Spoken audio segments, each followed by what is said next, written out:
gratitude to the CEO Club for hosting this CEO Summit Islamabad and for launching 100 CEOs and diplomats of Pakistan. We from Pmln are known for creating a business-friendly environment in this country.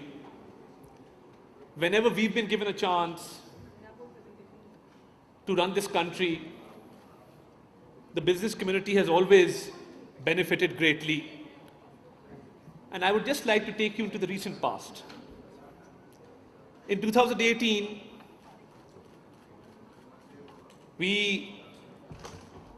till 2018 we were in power. When we left, the growth rate was at 5.8%, projected at 6.4%. Inflation at that point in time was at a meager 4%. And we had foreign direct investment coming in. China had invested almost $70 billion as per the CPEC project. And all the international financial journal institutes were projecting that Pakistan would be in the G20 in another 6 or 7 years. We had reached G26 by that point in time. And we achieved this through sincerity and dedication and clarity of purpose and clarity of thought.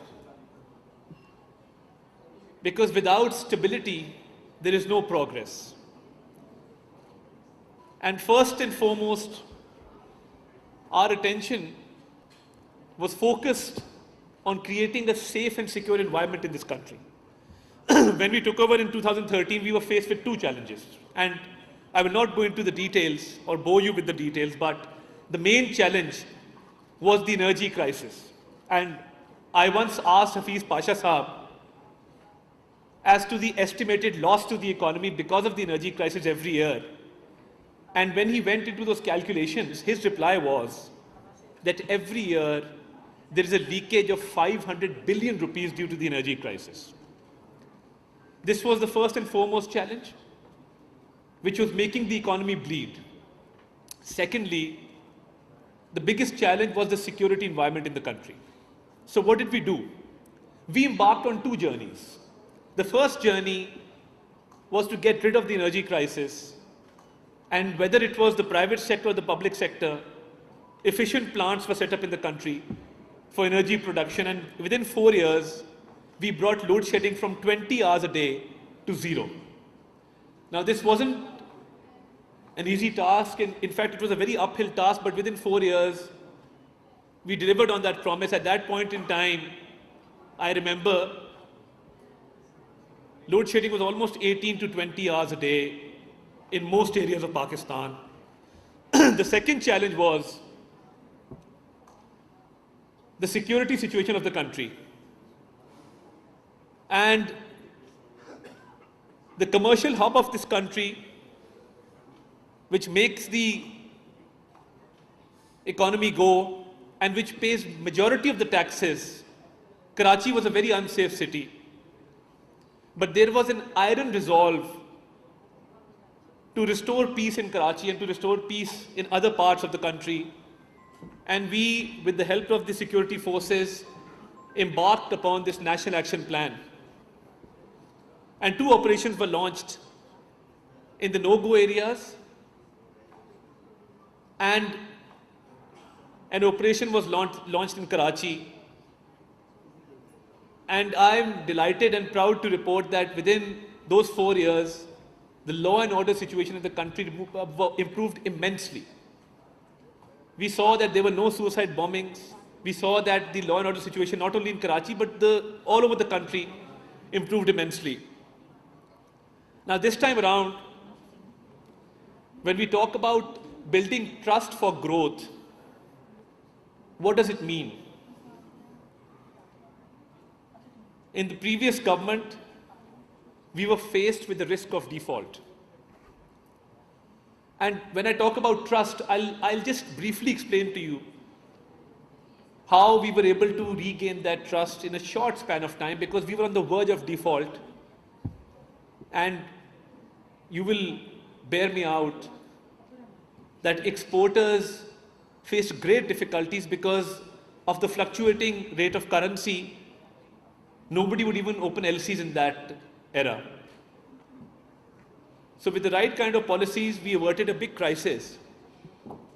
But this time we've come back with a certain level of confidence because we averted default and we actually sacrificed our political capital for the betterment of the economy, for the betterment of the country and its people. Our priority this time and our slogan is that the government has no business being in business. And this is the policy that my Prime Minister Shehbaz Sharif has embarked upon. Why? Because we've seen over the past few decades that be it public sector organizations, be it public sector corporations or state-owned enterprises, they've not been able to deliver. And I will not pin the blame on any one political government. We are all a part of it. We've all contributed to the failures of these institutions. So when we say that the government has no business being in business, for building trust and attaining growth, we've gone towards a policy of privatization and of outsourcing. Our policies in this tenure have been of privatization of SOEs. And even in my ministry, where we are faced with the challenge of a fifth generation warfare, and my primary task is to counter misinformation, because a small amount of misinformation can cause irreparable damage to the economy. Any person sitting in any part of the world would just pick up a camera and say that, the Pakistani stock market is going to crash today, or a certain step is going to be taken by the terrorists today to create an unstable environment, to create instability. So we are faced with a challenge to create a stable and secure environment, to counter propaganda, to counter fake news, because it hurts the economy really badly. So as far as the policies are concerned, I would not take much of your time, but as I mentioned, the privatization and outsourcing and the slogan that government has no business being in business. Besides that, we have also embarked upon a journey of right-sizing and downsizing in the government, because we have a huge bureaucracy. We have huge government departments who are just surviving on taxpayers' money and are contributing nothing to the economy. So when we talked about the Pakistan Public Works Department, for example, there was a leakage of hundreds of billions of rupees every year.